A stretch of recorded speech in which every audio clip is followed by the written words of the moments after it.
watched it. I love Street Fighter. The Shoryuken. The Shoryuken. Street Fighter is my life. We love Street Fighter. I play it like every day. Hadouken. Tiger. I love this game so much. Sonic Boom. Flash Kick. We love you, Street Fighter. I'm Balrog. I love Street Fighter so much. Fire all the way. Woohoo! Ooh ah! You lose.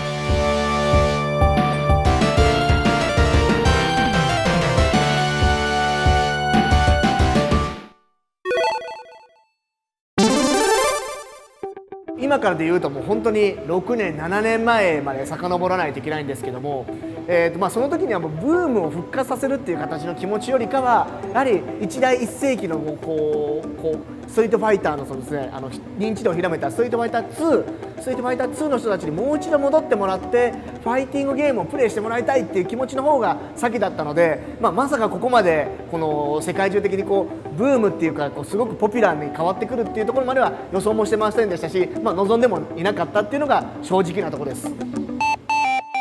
Street Fighter, to video games is kind of like Star Wars to movies. Everybody recognized this as a pioneer, as the breaking point of fighting game being something totally different than just doing the pew, pew. I remember playing Street Fighter 1, seeing fireballs come out of Ryu and Ken's hands for the first time was just amazing. I just never would have thought of something that crazy. Around 91, I just remember saying, wow, they actually made a sequel to my favorite game. Arcade machines were actually against city ordinance in the town where I grew up, so I had to work a little harder than most to get to the arcades. And my brother tipped me off. He's like, oh, there's this crazy new game. Everyone's crowding around it. You should go check it out. Street Fighter 2, that game created a genre. What are you playing? It's Street Fighter, because it was the only one. My first experience with Street Fighter was actually in a convenience store. At 7-Eleven. A Safeway. Super Nintendo. A fish and chip shop. Going to the arcade. There was a Street Fighter 2 machine there, and this thing was stuffed into the corner, and nobody knew what they were doing. There was this electricity in the air. You wanted to beat the person. You wanted to see what they were capable of. From the beginning, I wanted to be a part of that. I wanted to be at the front of that line. It immediately caught my attention because it had 6 buttons. So it just seemed something that was more complicated and just on another level. So every lunchtime, we had money that we were supposed to be spending our food on, and very quickly, the amount of food we were buying for lunch started dwindling as we would spend more and more quarters on playing Street Fighter 2 with our friends. So I was malnourished because of Street Fighter. I was in love from the first moment I saw it. I started really getting into Street Fighter around the time Street Fighter Alpha came out. During high school, I used to go over to my friend Johnny's place where he was really big into Street Fighter, and he was sort of like my Goken, where he would teach me everything. Eventually, I got my first Street Fighter game, which was Street Fighter EX. I then got Street Fighter Collection. They had Super Street Fighter 2, 2 Turbo, and Street Fighter Alpha 2 Gold. And then so I kept going. I kept getting more and more Street Fighter games until eventually I was like, I have more games than I am missing. I'm just gonna keep going and see where this goes, and this is what happened.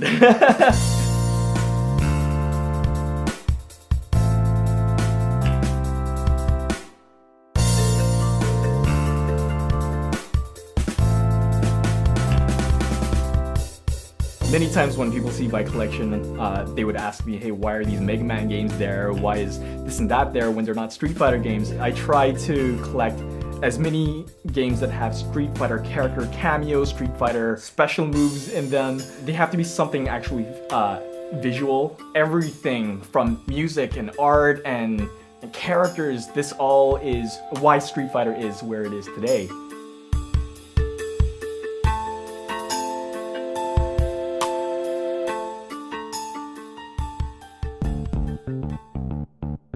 There's a couple of interesting things in my collection. The Street Fighter Look and Find book, which is pretty much like Where's Waldo, but with a Street Fighter spin to it. A complete set of Tatsunoko vs. Capcom collectible trading cards.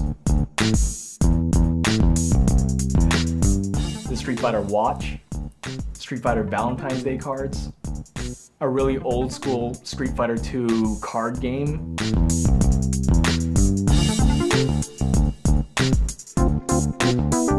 A Delta Wing kite, which I don't have the heart to ever open. A couple of Street Fighter PC titles, including the Commodore 64 version. a Street Fighter 2 board game, which I am very, very tempted to open. What other games do I have? I don't even know, I have a lot of games.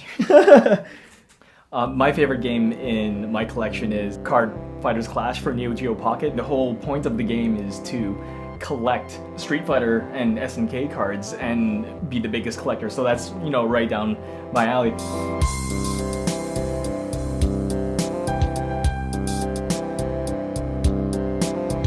I don't think I'll ever stop collecting. Street Fighter is such a huge series and it's so successful that I think that honestly we're going to see a Street Fighter 9 or a Street Fighter 12, and you know, if I'm still alive, then I'll have those games and all the different variants and everything. I love the series so much, and hopefully one day, maybe my stuff will be in a museum or I could pass it on to my children.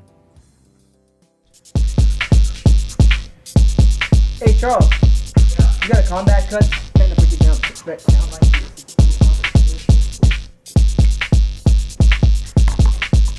Alright,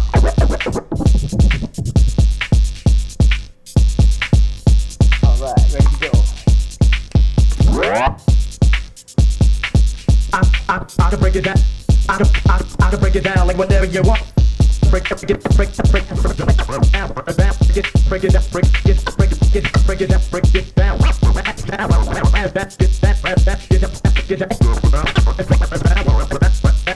First experience with Street Fighter was this: I was stuck in the Philippines and everyone was playing. We would play all the time. Like we would scratch,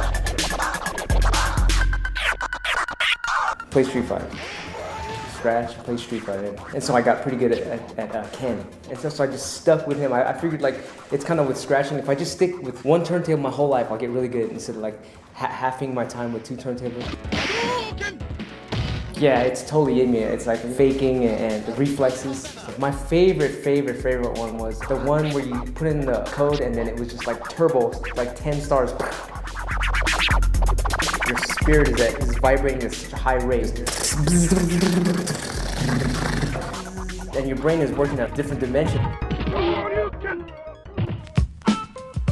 Yeah, I made my first mixtape. It was called Demolition Pumpkin Squeeze Music. I put all these sound effects of Street Fighter in there, and I scratched them and stuff, and you know, put that in my mixtape. And everyone was like, "Oh, I like the Street Fighter part of the whole tape. I don't like the rest of it, but I like that part."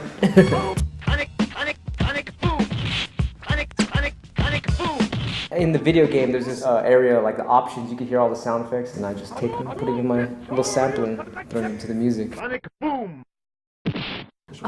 当時は全部効果音もボイスも私がやっていたので、背景の効果音もすごく楽しく作らせてもらったんですけれども、パンチとかキックとかの音がすごくこだわりが、企画の方がこだわりがあったので、ものすごくボツをいっぱい食らってたくさんパンチとキックの音を取りました。結構音楽が入るのがちょっとゲームができてからのことが多かったので、ストリートファイターもちょっとできてる時である程度動くものがあって、で背景とかもほぼこんな感じでできますっていうのが決まってて、でそれをほぼ全部見せていただいて始めるような感じでした。背景を見た時に最初、もちろん音楽も考えなきゃいけないんですけども、それよりも効果音がすごく面白いのをこのお風呂だとなんかこうエコーがかかっててほしいとか、チュンリーだと自転車の音が鳴っててほしいとか、そのダルシンのところだと象が鳴いててほしいとか、なんかそういうのをすごく考えるのが楽しくて。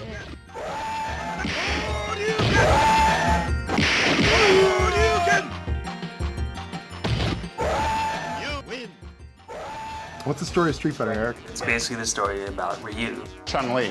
Dalsum. Blanca. Ryu trying to be the best fighter in the world. And yeah, he is like the stock fighter, but he's this kid who knows the most violent martial art in the world, but he's using it to better himself. Each character has their own motive, they have their own relationships and everything. They come from different places around the world. You pick your character, where you're coming from, and then you travel around the world finding all the best people. Ryu goes around from town to town by airplane. Right, the menu has him going around in the airplane, but he's actually walking in all the cutscenes. Ryu is a struggle of him versus evil Ryu, you know, the Satsuno Hodo and everything. Ken, he's fighting for his family now. Ken, he's flashy, he's everything Ryu is not, and that's why people gravitate to him because, oh, it's Ryu but with an attitude. And then you have Sagat, who's this powerhouse. Guile is just over-the-top American. The characters are icons in a lot of ways. Some say stereotypes, but that comes close to iconography in a lot of ways. Dhalsim's origin was that he ate spicy curry, and that's why he could shoot fire. There's something really resonant and powerful about all these character types. None of them sort of own the story, so I think you can find part of yourself in one of the Street Fighter characters somehow. And then eventually you get to M. Bison, and then you defeat him, and then you're the king of the world. You defeated everybody. You're the best. That's Street Fighter.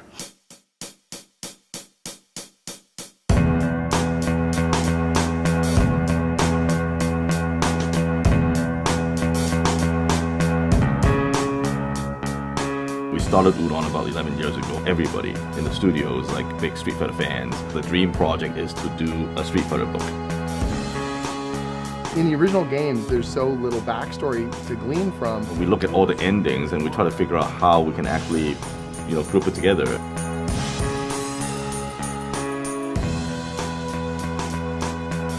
And when we had to take dozens of characters and pull them all together into one continuity and make the comic series, you have to pick a few characters and focus on their stories and make sure that it pays off in a way that makes sense. Everyone's got their favorites, and you don't want anyone to be left out of that, grand storyline that we're putting together. I've been working with Long for 12, 13 years.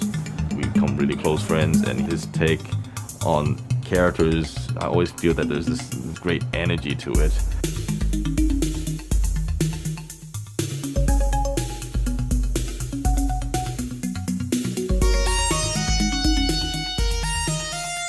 I actually started my art career in graphic design, doing brochures for hard drives. One day I just quit my job and went to Comic-Con with a couple of friends. We formed a comic studio. Through that, I met the head of Udon, Eric Ko, and they were like, hey, they're gonna remake Super Street Fighter 2 Turbo. That was kind of like a dream project, to be working on a game at the same time working on this really beloved franchise as well.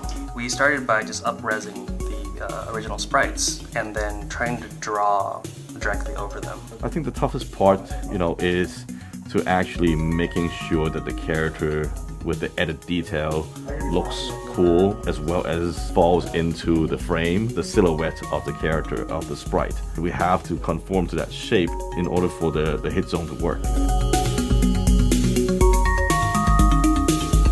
We decided to pick a recognizable style of Street Fighter and run with that. Remember, there's this art style change between Street Fighter 2 and Alpha, when Alpha is really, stylized and, it's less realistic in terms of, proportion. Especially Bison is being bulked up more, in Alpha, which looks really cool. But if you go back and look at the original M. Bison, he's like a pretty skinny guy. Everybody remembers Bison as this bulky, evil, dictator, and we kind of want to have that look. We have to do a lot of different things. For example, in his standing pose, we actually kind of tilt him a little bit more so that he's not as thick. We kind of fudge it a little bit on arm muscles, on the shoulder pads, so we can kind of cheat on those. It's a big challenge, for us to do that over 1,000 frames of Bison and make it look cool.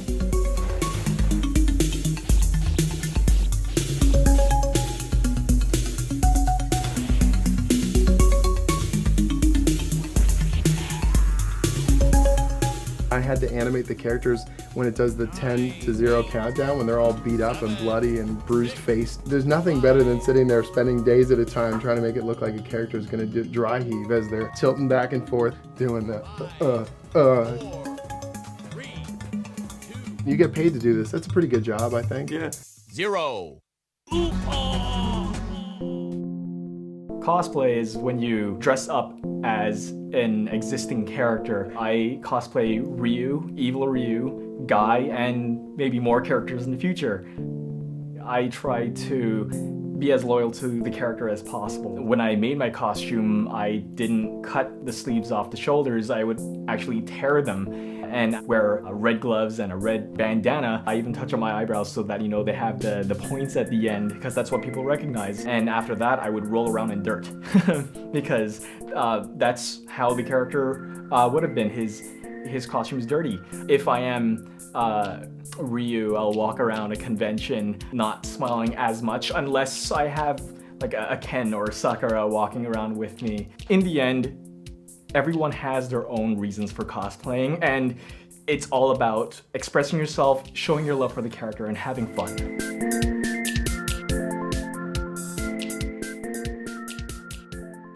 Street Fighter is really, really innovative on a lot of different levels. The characters are so well thought out and they're so clear and iconic. The minute that you see those characters, they have personality imbued in that design. The way they move, the type of maneuvers that they have reflect who they are as people, as characters. The original 8 characters, like their color palettes were like just so like well chosen. There was like that meme going around where it's like you see like 5 boxes of color and it's like, okay, that's Ryu, okay, that's Chun-Li, okay, that's Blanca. That's also a testament to the design as well, like how iconic these characters are. The characters in Street Fighter are so distinctive visually, right? Each character, if you were to just isolate as a silhouette, they look very, very distinctive. You would never mistake Dhalsim for Blanca or E Honda for Ryu. They've got such individualized shapes. There's a personality to the game that a lot of other games don't have. Like when you see Ryu, you immediately feel something. There's such strong archetypes and personalities. It's not quite cartoonish, and it's not quite adult. It's this really good middle ground. There's 2 main things. There's people who play like Street Fighter as like, you know, very competitively, and then there's people who really appreciate the artistic side of it, the creative side of it, the world building that Capcom did. It was the intricate backgrounds at that time. Every stage is a different territory in the world, is a different country. Like you're not only looking at the gameplay, you're looking at a piece of art. It's frankly filled with a ton of great art. It's filled with a ton of great characters. It's filled with a ton of great music. And you know, greatness I think inspires greatness in others. Different people with different kinds of abilities find their own way to connect with the game. The music from games, the 8-bit sound is like my foundation of what sounds good. I still appreciate 8-bit today. Like if you take a modern song today and put it in 8-bit, I might like it more than the actual song. Because there's something about the 8-bit that's very nostalgic. There's a producer named Salen Strayer, he's based in Virginia. He was sending me some beats and it goes back to the retro sounds. Like he sent me Gigaton Punch and I'm like, this is Street Fighter right here. Gigaton Punch, hey, Gigaton Punch, okay, Gigaton Punch, yeah, Gigaton Punch. To explore the universe of it the way that I would do as a child, but I explore it through music so that other people can hear this story, this side of the story. I hit the gym about 6 days a week to hit the punching bag to keep my jab from getting weak. I jump the jump rope to build speed with my feet. See, you gotta be in shape in order to be great. I got the blue shorts with the matching blue vest. White tank top, yo, I keep it so fresh. Can't nobody stop me, cuz they get knocked once they get socked by my boxing glove. After I analyzed the game even further, I found a parallel between Balrog and myself. In the music industry, I'm considered the underdog in a sense that I don't have like huge shows yet. I don't have like a crazy following or anything like that. When I was growing up, Balrog, like no one ever picked him. He was just there. It was like, okay, you're on the game, yeah, but no one picks you. Then I started to think, why doesn't anyone pick Balrog? Well, for one, his haircut's messed up. Nah, okay, no, but he didn't have any kicks. He didn't have any fireballs. Got too much power to get tired. All these other fighters is cowards with fireballs. But Balrog don't need it. I rock they jaw. They get defeated by this raw southpaw. When you play someone that's really good with them, you see that though there's that handicap in a sense.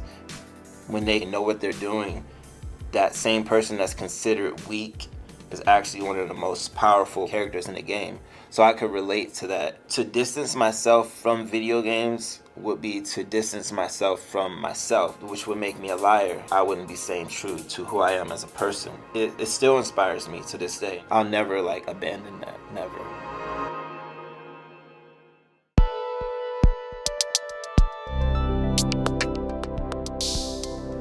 「僕がとても重要だと思ってるのは、これを言ったらみんなのそんなの当たり前じゃないかってみんなが言うことなんですけど、その当たり前を作ったのがすごいですね。例えば、もちろんこうキャラクター同士が左右の画面に分かれて対峙している、これは当たり前なんですけど、それ以前にストリートファイター以前にもあったと思うんですけど、やっぱりライフバーって言われるものをお互いちゃんと持って、あれをちゃんと削り合って勝敗を決めましょう。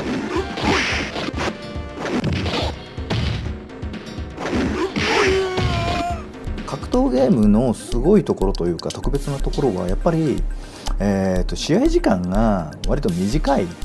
その短い試合の時間の中で勝敗がはっきりと決まるっていうところだと思いますね。これほど僕は逆にシビアなゲームはないと思ってるんで、このシビアさが逆に私はすごくスペシャルだと思ってます。それストリートファイターは今も昔も変わらず格闘ゲームがそうですけど、ずっと最初からそのいわゆるキャラクターが登場して対戦してローディングが入って別のステージに行ってキャラクターが対峙する演出が入って対戦してローディングが入ってて、このいわゆるゲームのシーケンス、格闘ゲームのシーケンスって言われる基本の流れ、これみんな見落としがちですけど、今もそれまでそういうゲームってほとんどなかったんで、その流れを作ったのは間違いなくストリートファイターで、他の今までのゲームの概念には全くなかったこと。Street Fighter 1 to me is almost unplayable in like a sort of a competitive way. As a single player game, it's got some cool stuff. I really love that game. Some people call it a really bad game. I can see where they're saying it's a bad game, but I just think it was awesome.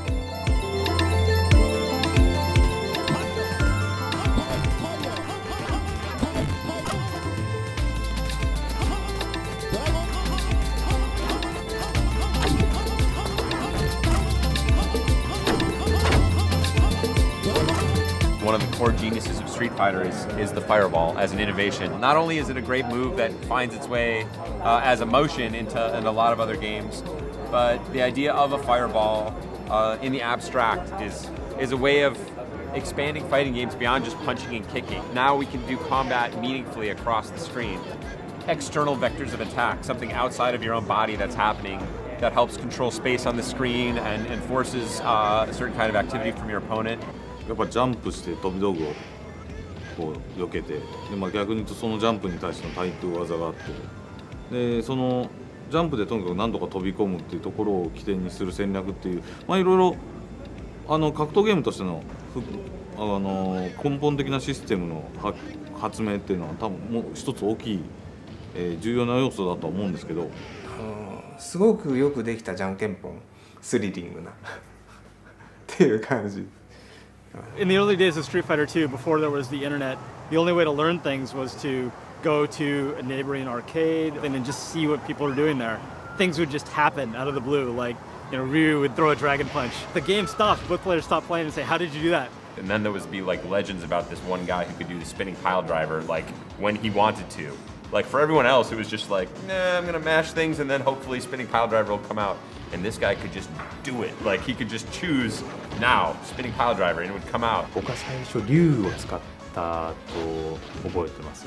それはなんでかっていうと、みんな昇竜拳が出せないっていうのをみんなですごい悩んでて、一番最初に昇竜拳誰が出せるんだろうっていうのをみんなで競い合ってたんですよ。The first time that we were able to figure out how to do a dragon punch, we got it horribly wrong, and the only way we could reproduce it was by holding forward on the stick to walk forward for about 3 seconds and then quickly do a fireball, right? Which is the wrong motion, it's not even close. But it worked for us, so we thought that's how the game worked. When you finally like learn a special move and you understand how it works and like, oh, this is the way it works. It's like kind of a moment where you feel like you have like some secret knowledge now, right? Because back then you were one of a few people who knew that. First there's the power of having the move, right? And then there's the power of them knowing that you know how to do the move and they don't, which is just a great psychological trick. で2ではそれを全てのキャラクターが対人で使える、プレイヤー同士が扱えるキャラクターになってたんで、先ほど説明したように1でいい部分をちゃんと増幅2でできてるわけなんですけども、それがストリートファイターを本当にメジャーにする一つのきっかけになったと思います。It's really remarkable to me how much Street Fighter 2 has in common with Street Fighter 1. The moves in Street Fighter 1 are just super hard. The damage that those moves did were just ridiculous. You could get hit by one Shoryuken and die. 3 fireballs, if you got hit by that, you're pretty much dead. Hadoken, Shoryuken, like these moves are basically impossible because they're super frame accurate, and they actually relax some of that timing into Street Fighter 2, giving you a few more frames to hit the button as you were doing the quarter circle forward motion. They just made it a little bit more possible to do that fireball. It also had all sorts of interesting unintended consequences like the combo engine. Combos in Street Fighter 2 were a glitch. Street Fighter 1 didn't really have combos. The only combos that you got were from like performing a Shoryuken that did like 2 or 3 hits. Those same kind of lax inputs allowed you to begin like a standing fierce punch and be able to cancel that with a fireball, which was less a calculated work of genius than it was sort of a natural effect of these loosened inputs and the ability to execute the special moves more easily. その通常技をキャンセルして必殺技を出すっていうシステムっていうのは、多分当時としてはかなり斬新だったし、今どのゲームを見てもそれが基本となっているので。That mechanic alone, like it's almost impossible to say how much that has carried over and affected every fighting game since then. 最後は必殺技で決めるとか、弱い技から強い技に流れていくようなコンボだとか、それが何段、要はチェーンコンボだとか、2ヒット3ヒット4ヒットみたいなそういうコンボっていうようなものを多分一番最初に要は形システムとしたのが多分ストリートファイター2だと思うんですけれども、これが一番今でもそのスタイル、はありますし、もう今コンボがないゲームはほとんどないので。ストリートファイターが一番やっぱり人間同士戦うのが一番楽しいんだっていうことを気づかせてくれたということが一番大きいと思いますね。普遍の真理だと思うんですよね。それは何でかというと、人間はやっぱり柔らかいから、頭もそれからなんていうんですか、その感性もその時の体の調子で変わったりするじゃないですか。同じ人がやってもそういうさまざまな変化が人間ほど多様なものはないんですよね。それがプレーに反映されるんで、ゲームの主流っていうかその考え方を変えたきっかけにストリートファイターがなったと思いますね。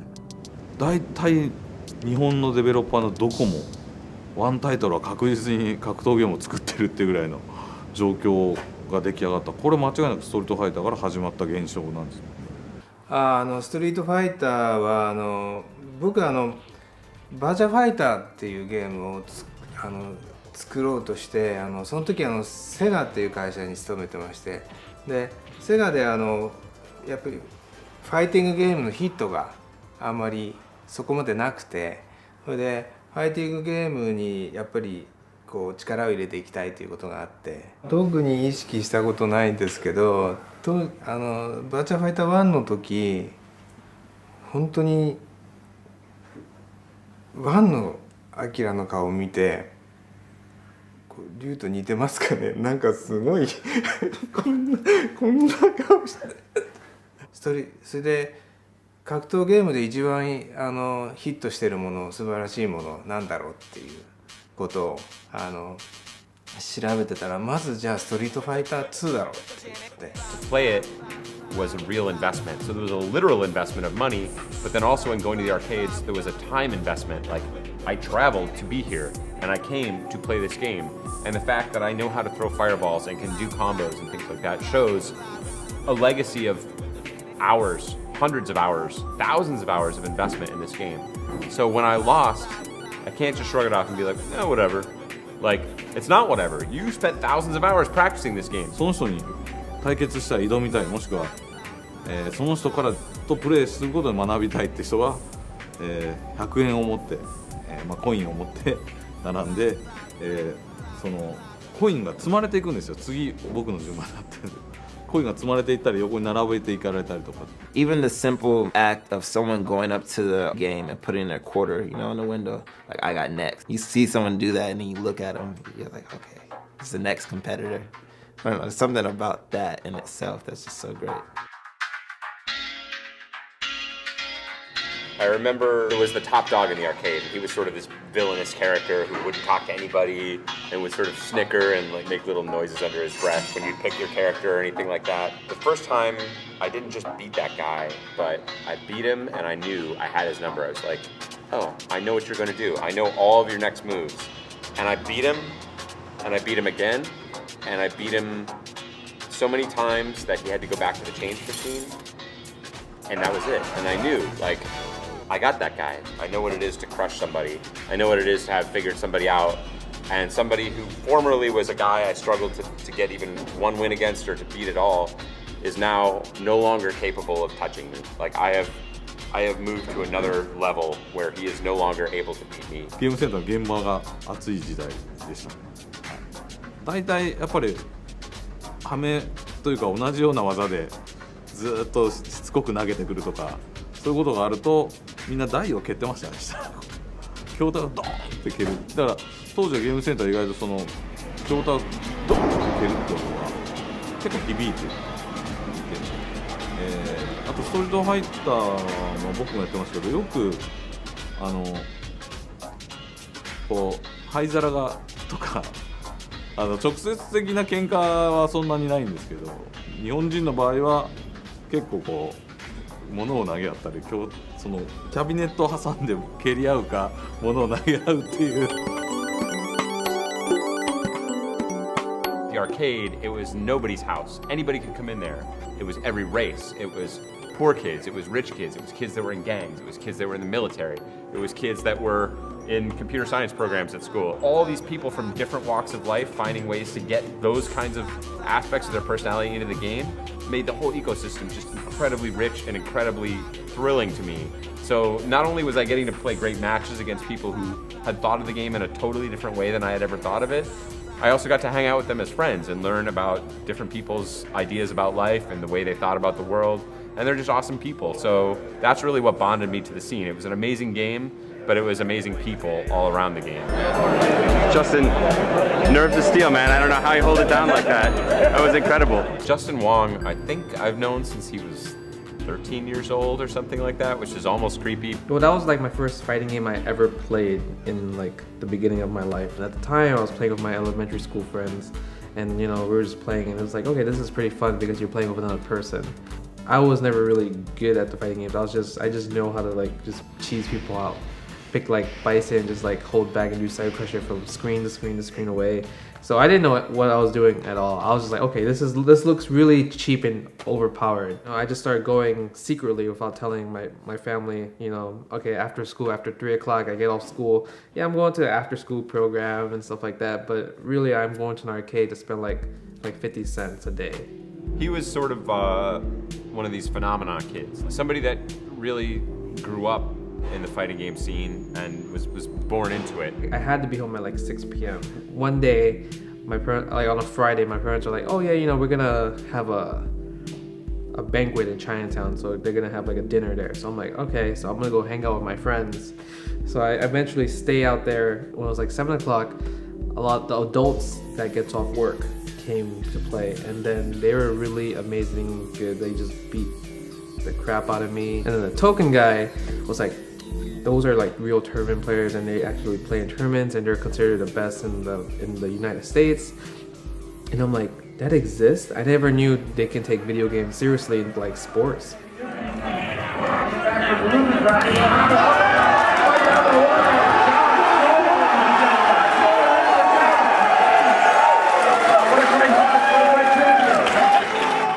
まあそのファイティングゲームっていうテーマそのものが人間の根源的欲求ですよね。こう誰かとこう競い合って優劣を決めたいっていうスポーツの世界でもそうですけれども、一番象徴的なのがやっぱりそのファイティングっていうテーマだと思うんですよね。I love sports. I love sports competition, but those kind of games immediately disqualify a huge percentage of potential players because you're just too short to play basketball or you're not big enough to play football, whatever it might be.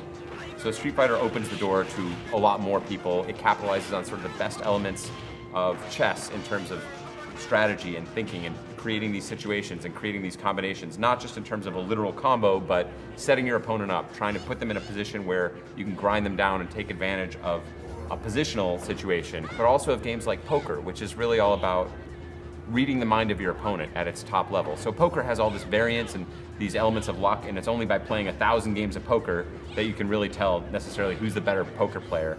But in Street Fighter, if you're the better player, there's really almost no element of luck whatsoever. So if I'm good at reading my opponent, I can take great advantage of that. It's sort of this great mix of fear and emotion and mind reading and strategy and and great physical execution, and so it has these elements of all these great competitive games rolled up into one. The worst thing that I ever hear is when people say, oh, you're just mashing buttons. If you see a SportsCenter highlight of Kobe Bryant doing some round the back and dunk, you're just like, that's amazing. And no one has to play basketball, but you're just going to assume that was amazing because it just looks hard to do. But when you watch someone do something crazy in a fighting game, a lot of people don't know what it was that they did. I just want to get it to that point where you're like, oh, it's like Kobe Bryant doing a dunk. You just know exactly why it's great.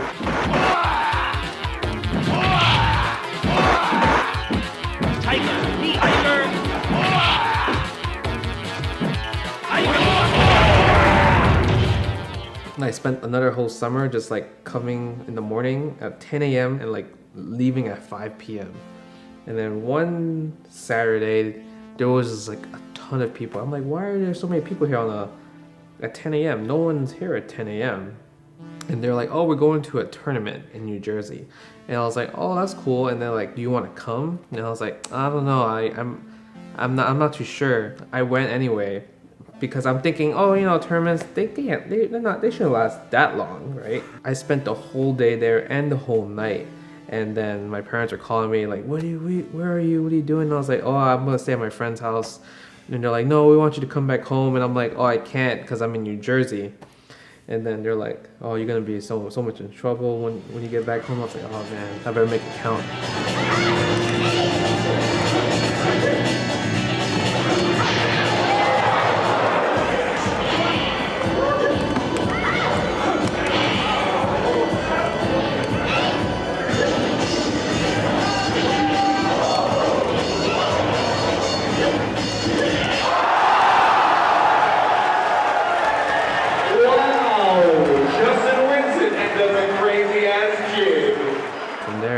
I went from the East Coast all the way to the West Coast for tournaments. It was hard to find a lot of excuses to stay out for the weekends because it was like a weekend thing. Like if I'm in California, I'm like, yeah, I'm like doing something with my friend in New Jersey, so I'm not gonna be home for like until Monday because I'm like 15, right? So why will you're gonna let your 15-year-old son travel from New York to California for a tournament? Yeah, that's not gonna happen, right? Without a guardian. So I went there without no guardian. Just went there with my straight arcade friends and let's see what happens. And I won the tournament. They're like, here's your prize. It was like $1,000. And I was like, wow, I never seen this much money in my life as a 15-year-old. So I was like, damn, I traveled pretty far. My parents still don't know. They frown on you playing video games.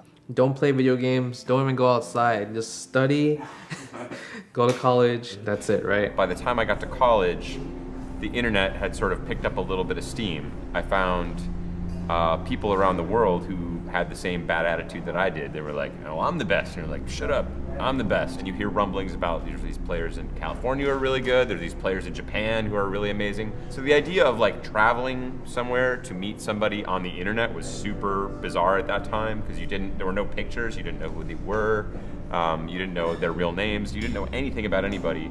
But we were cracked out on the action. The idea of the quest for the best player, that just sort of naturally happened. We all thought we were the very best. I decided that the best way to settle this was to have a tournament, with the goal being really, let's get players together, let's get them to meet each other, exchange ideas, but ultimately also find out like who's really the best. Here we are, Evolution 2004. It's an exciting moment. Players from around the country and indeed around the world. 33 different countries here. I think at first we just wanted to be a cool thing that we had for ourselves. Like we were running a cool little event that everyone could find out who the best person in the world is. That was thrilling, like to watch people get together from different areas. And so they'd send like their best dude or whatever. And you're like, oh, the best dude from like Dunellen, New Jersey is here. And I killed him. That's cool. Okay, so Dunellen is like I own those guys. So it just sort of naturally ramped up from there. The story of Street Fighter over the last 20 years has really been going from these local scenes and then all the players in these individual pockets finding each other all over the world. So we've gone like from local tournaments to citywide tournaments, to regional tournaments where it's not just players from one state but many states. And then within the last 5 or 6 years, we've started to see regular international competition. And as we got more traction as the years went on, they were pointing out that we were considered the official big league tournament of the world. The second year of the EVO tournament, Joey, who had been helping me out, brought on Seth to sort of pick up the slack. And they actually ran the tournament that year. We brought a lot of insight and just a lot of smarts, helped us get things, take it to the next level. That was the first year we were in Vegas. When it got to Vegas, that was sort of when you could really tell it had arrived. This is, you know, the world of high stakes gambling. This is where men come to play, and we're here to play.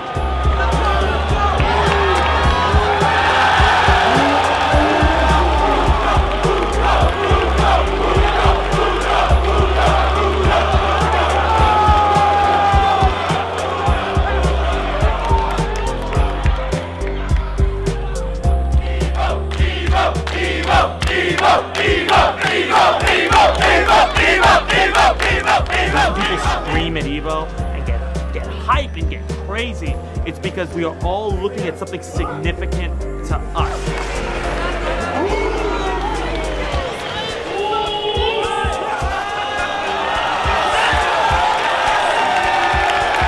Hype is this unbridled vitality that courses through someone in the moments of suspense and anticipation. You feel all these emotions right before something happens.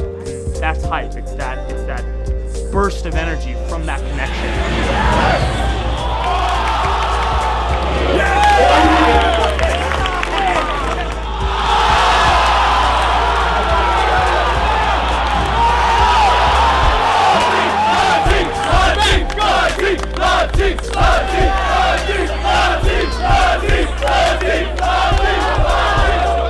We made the move in 2005 to go to Las Vegas, and we haven't looked back, and our attendance keeps doubling year after year, which is the most insane thing I've ever heard of, and players from like 40 countries now come out. Vive la France Guyanaise! アメリカのトーナメントっていうのはどちらかというと本当に強い人がちゃんと勝ち上がれるシステムを作ってるっていうか例えばダブルエリミネーションっていうルールがあったりその格闘ゲームっていう文化がやっぱり海外に対して日本人がすごい強いんだぞっていうのをアピールできるっていう意味ではそういった海外に向けて発信できる日本の文化としてはストリートファイターっていうのはすごい貢献してるんじゃないかなって思うんですよね。そういう意味で国際交流のきっかけにもなってるんじゃないかなっていう。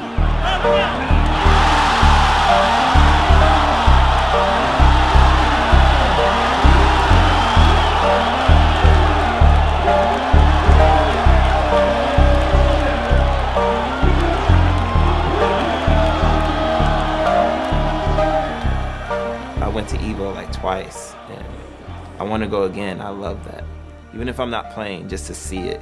It's like these people dedicated their time, and they're doing the game justice, showing how a true person that masters the game, how he plays for the rest of us.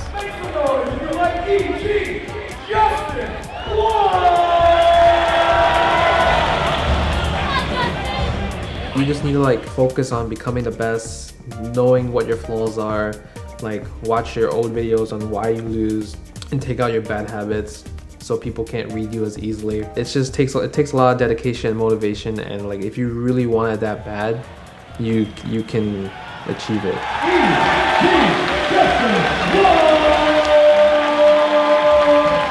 My parents, for like at least 5 years, they just never knew. They don't know how big it is until like Street Fighter 4 came out, and then the whole GameStop Street Fighter 4 tournament. The winner, they get like this interview, and then you're gonna be on GameStop TV for like a month straight on every GameStop TV, right?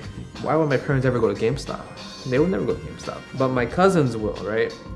My cousins are the one that told my uncle, and my uncle told the rest of my family. He's like, what's that, Street Fighter? Is that like real fighting? They're like, no, it's a video game. Okay, but I don't want you to get too obsessed with it and stuff like that. But I'm already obsessed with it, obviously, because I'm traveling around the world to tournaments. Well, I guess they were okay with it, but they're not happy about it. Justin Wong, he has no shame when it comes to playing, which is a good thing. If something is good, he will use it to beat you, and he will keep using it to beat you until you prove that you can stop it. People make a lot of comparisons to like the Matrix. Like he sees the code. He has his own unique way of seeing the game, where it's not just about doing cool combos and getting in someone's head. It's also about meter management. It's about the clock. It's about the space around the screen.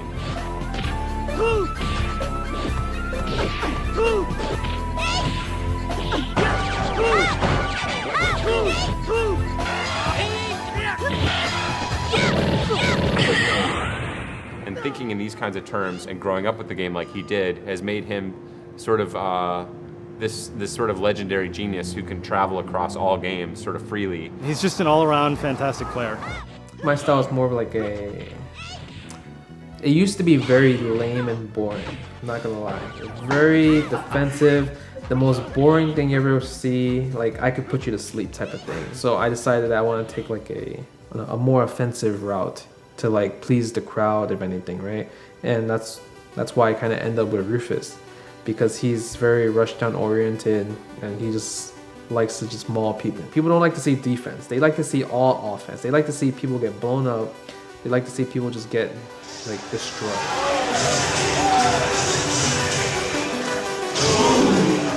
The ironic thing about Justin Wong is that he's such a great player, but some of the most famous and memorable moments in the history of Street Fighter happen at his expense. The most famous is the Daigo parry moment. When I played him in Third Strike, I was really surprised that it was like really like close, but I guess it's because it's really hard to get in against Chun-Li.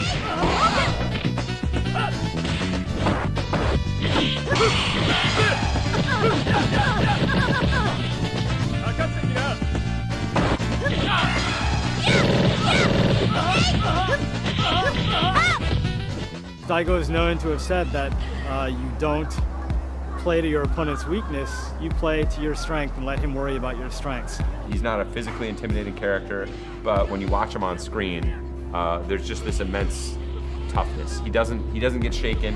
日本のプレイヤーっていうのはリスクをまず考えてゲームをするんですけど、海外のプレイヤーっていうのはまずリターンを見てから、リスクを考えるっていうプレイヤーが結構多い気がしますね。Some people will call him sort of like the stoic, sort of Buddha-like character. I think is a complete mischaracterization. He's got that. He's got an inner calm, but he's also just a little bit of a dick. 8年前ですよね。あんまよく覚えてないですけど。Knows no bounds. Back again, the man, the myth, the legend, the beast, Daigo!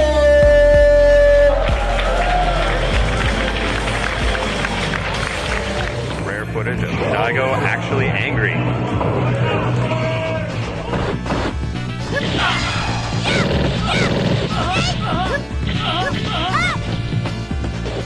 Daigo doesn't crack, and you just have to beat his super clean style. He's got like this psychic mentality. He knows what you're gonna do like 4 steps before. Like he should really be a chess champion, but he's also super good at executing anything he tries. So even the super hard combos, he makes them look like they're super easy.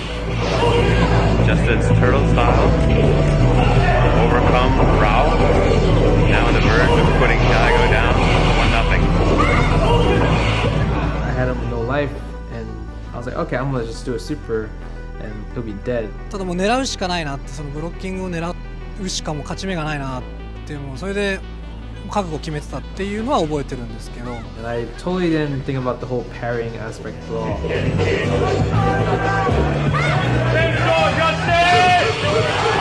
Everyone's going crazy in the background, right? I'm like thinking like, oh, maybe he'll mess up. But he doesn't mess up.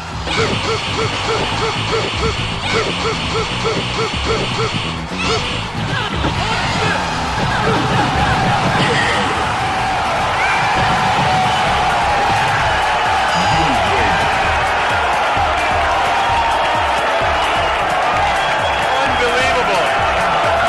Daigo with the full parry. Koba with the combo and win. Evolution 2004. It's madness.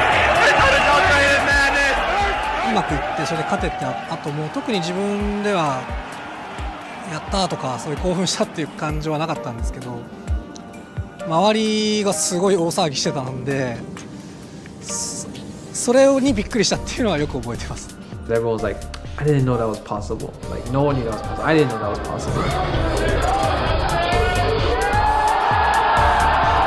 When the audience went crazy like that and the video kind of went viral, it was the first time that it all clicked, like this could really work. Like this could happen. Like maybe we could get to the point where this is like we could pack stadiums and watch these games and have everyone get crazy like an athletic sport. ちょっと前まではそのタイプの差というよりかは、単純にレベルの差がちょっとあるなと、アメリカと日本で差があるなと思ってましたけど、ここほんと数年はその差がほとんどないので、あまり日本とアメリカっていうのの違いを感じないですね。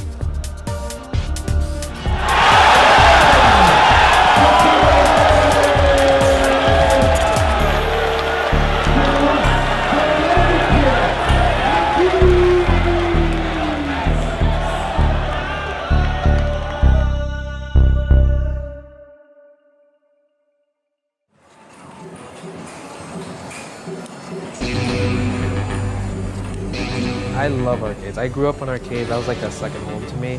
So it makes me really, really sad that like the arcade scene in America is kind of like dying. I played in arcades, a lot when I was a kid. It was the thing you would do on a Saturday. Those days are gone, mostly.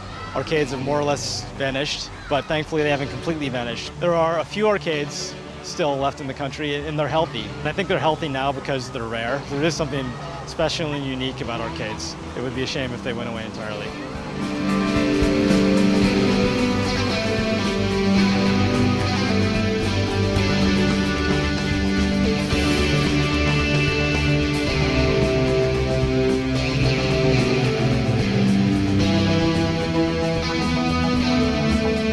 I've been playing Street Fighter competitively for over 15 years. I wanted to be the best at the game. As a youngin, you just strive for new competition. And fortunately enough, I achieved some of those goals. As I got older, real life started kicking in, and I had many jobs. I just wanted to make the quick buck just so I can play games again. I was happy with that for a while, but at the end of the day, gotta make the responsible choice. And I kind of stopped playing as hardcore as I used to, but now these days, I hold events, It's like coming from a player. I never thought I would hold events, and here I am holding events, and I'm presenting it in a way where it's welcoming.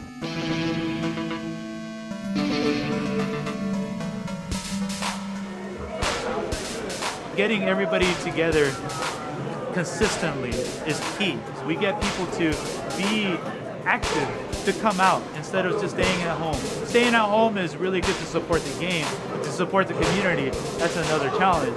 Making sure that we're giving them a place to play all the time, things to look forward to, getting some sponsors involved to give back to the community, and then some. It's a lot of grassroots work. It's not just one person, it's not just one entity, it's a community. But how did we do it?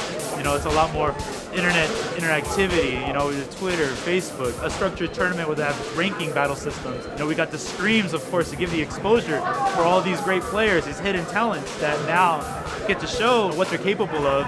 Keeping the pressure up there is like stealing a turn kind of from Chris. I keep dropping those links though. I really wish he would land those. It's going to cost him in the long run. Right. He's gotten away with it a couple rounds so far, but eventually it's going to catch up to him because Ken can do so much damage off of your mistakes. Ooh. Like that. Yeah, I just wasn't pressing a button right there. Yeah, just stop. Oh, I like the fake. Oh, I can stay solid. Not quite going to go, but it's going to be close, and one more thing is going to do it here. What's I going to do here? Wake up Bushin. And not much of a choice.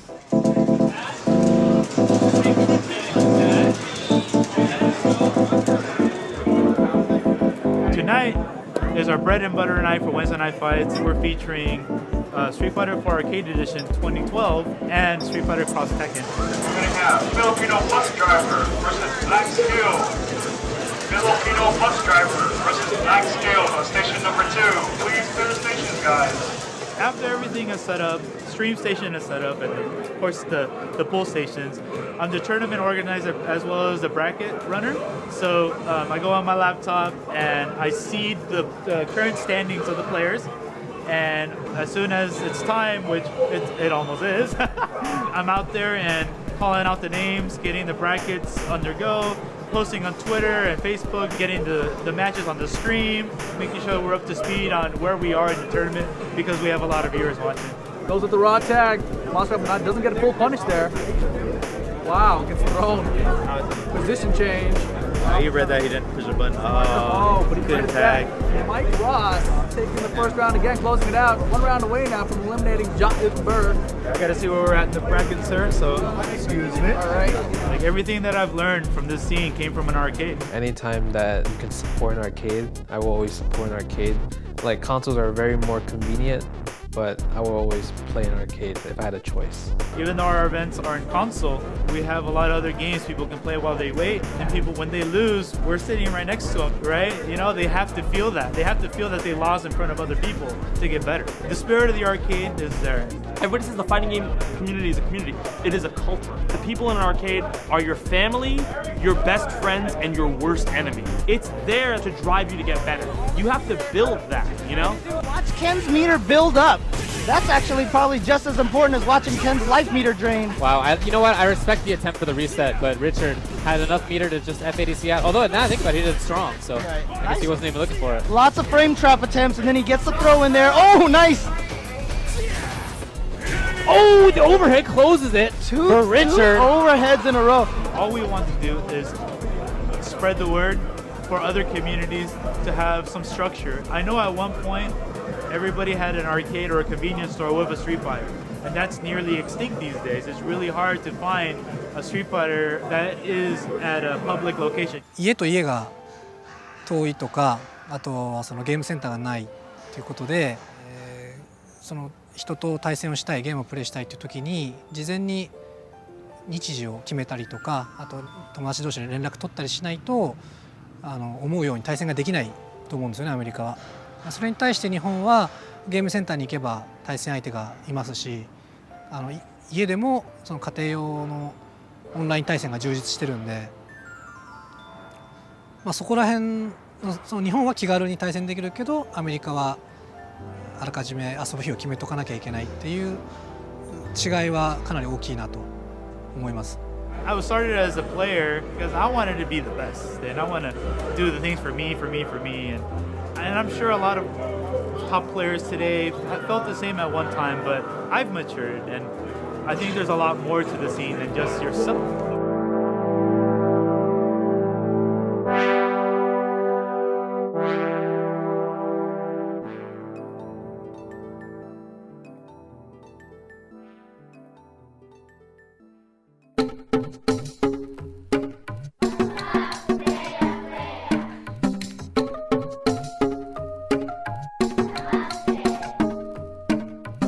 Capcom invited me to help run an event that they had going on at Comic-Con coming up, and that turned into a job offer. And they were like, Capcom wants to get more involved with the people that play its games. We think this idea of community might be an important avenue for us to explore, and you seem like somebody who's really in touch with a lot of people that play our games. Would you be interested? And I said,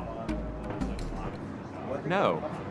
I love your games and it's all awesome, but I've been training for 10 years to be a professional academic. Like, I'm gonna be a professor. It's flattering, but no. That's when they told me, like, oh, by the way, we just greenlit a game called Street Fighter 4. And I had to think, like,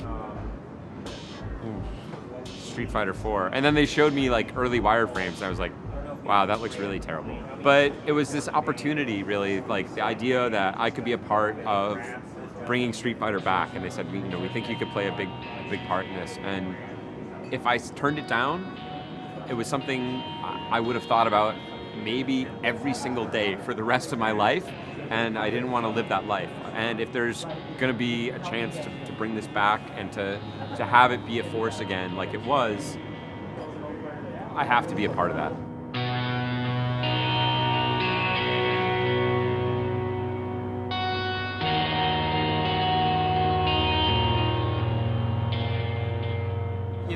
I'm not married, and I don't know what it's like exactly to have a wife, but maybe Street Fighter might be my wife. That sounds really sad. It's not just a joyful activity or a way to connect with my friends, but it's also, it's work, it's responsibility, it's missed opportunity, it's achieved opportunities. It's hard to get away from little details to really just enjoy the game playing it. I had sort of a raw play experience with it before, and now it's sort of tied up in all these other areas of professional success and people whose jobs depend on the game, and part of that makes it much more rich, but part of that also takes away from the purity of the experience. It's a really complicated relationship.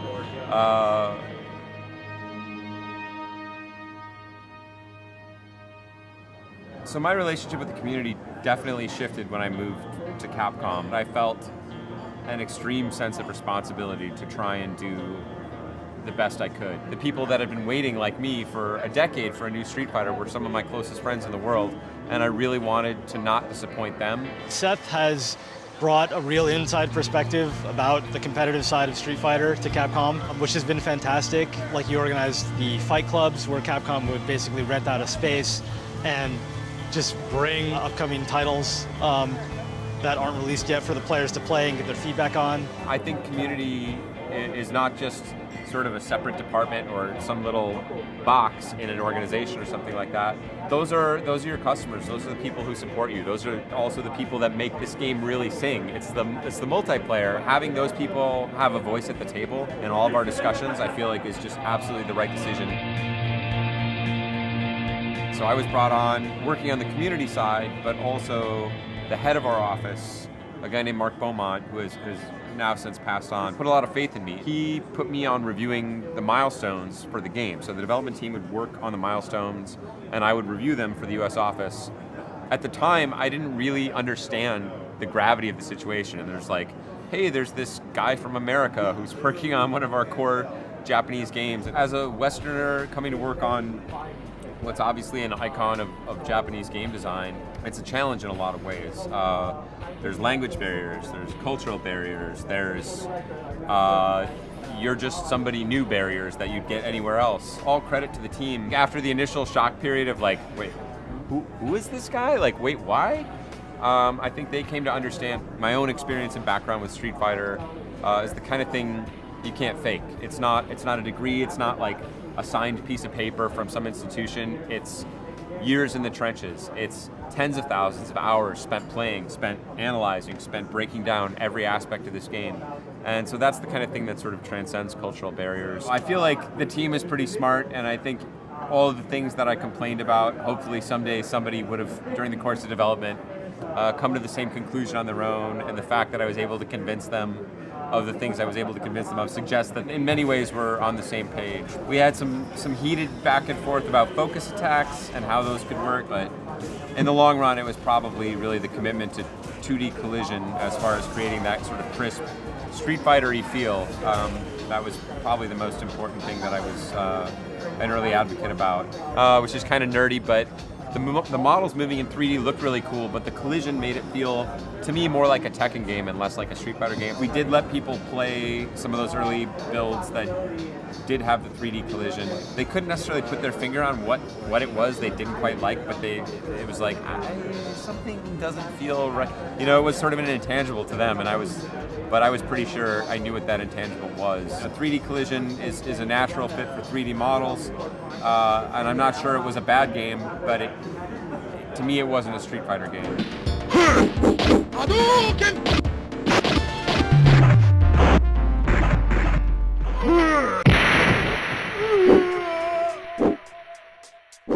And wanted to have that immediacy you get from 2D hitboxes back. So hopefully that served the franchise well. It's a decision we've stood by, and I think we'll continue into the future, no matter what amazing 3D graphics technology the future may hold.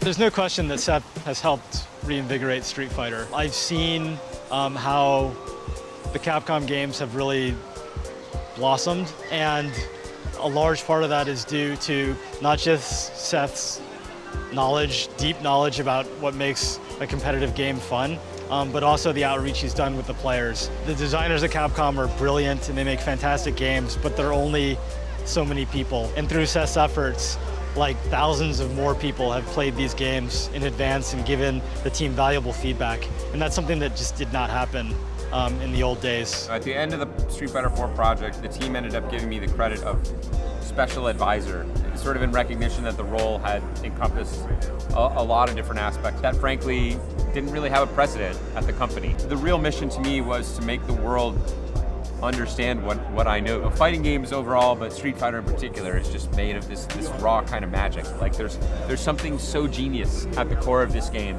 and I know it, and I know I'm not, just crazy, because I found these people around the country, around the world, who I have nothing in common with, who found the same thing. The chance to sort of remind the world about the magic of fighting games and get them excited about it again, and to bring fighting games back, not just as a genre, but as a cultural force.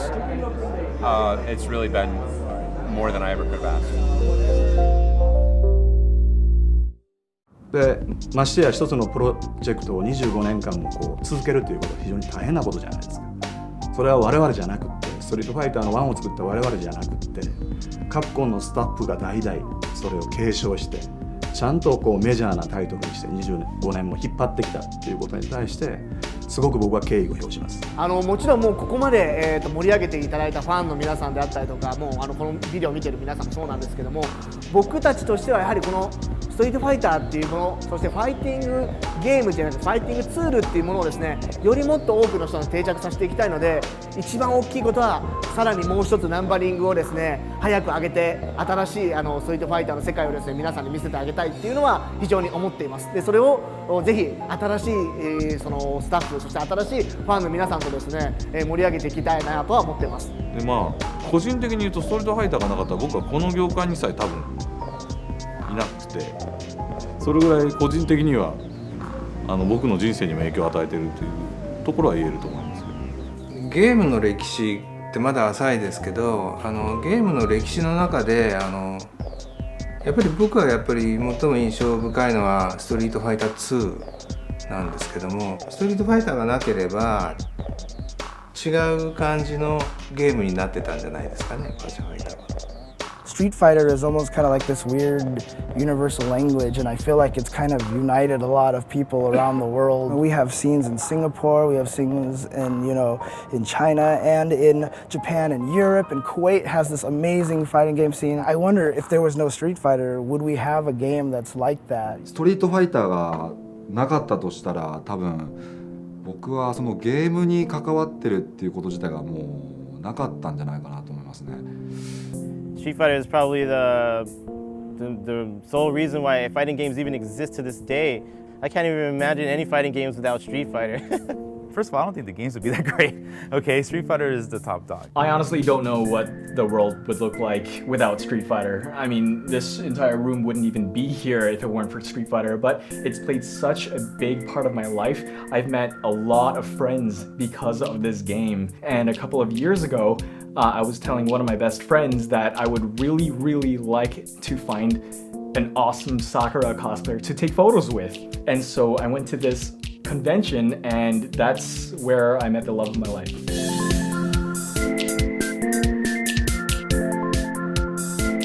If it weren't for Ryu and Sakura, we would have never spoken to each other. Street Fighter teaches people to be self-improving. The concept of never giving up. Whenever you lose at Street Fighter, you have the option to continue. If you have time and you're enjoying the game, you'll press start and you'll try again until you get better. このゲームの歴史の中で最も重要かつ歴史上本当に燦然と輝く名作であり、巨人っていう言い方するんだけど、巨人のゲームっていう言い方僕はしてたんだけど、一番重要なゲームの歴史の中で最も重要なファイティングゲームだと僕は思っている。2番目に重要なのはバーチャファイターでここから我々がやらないといけないことが、さっきも例に出しましたようにチェスであったり囲碁であったり将棋みたいにこう歴史の風雪に負けない、ずっとやり続けることができるようなそういうなんていうんですか100年も200年も続くようなゲームに仕上げていかないといけないと思うんですけども。There's been so many games that try to make a carbon copy and change a couple of things. They're copying enough to be close enough to Street Fighter, but the fact that they aren't exactly it never goes anywhere. It doesn't work. This is gonna sound really cliche, but if there was anything to change about Street Fighter, I wouldn't change anything. It's like the universe, where the length of a pin away, the earth burns or freezes, or we couldn't support life. It's a really, drastic comparison. I'm not arrogant enough to think that I could think of one thing that could be changed for the better. I really feel like Street Fighter is like a perfect game. Perfect.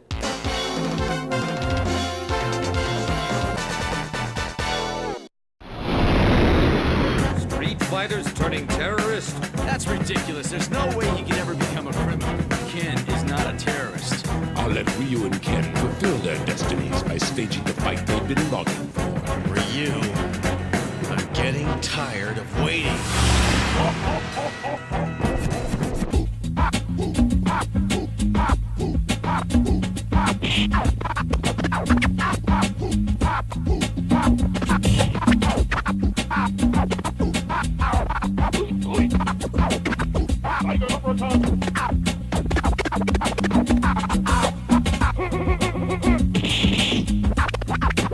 Build up range.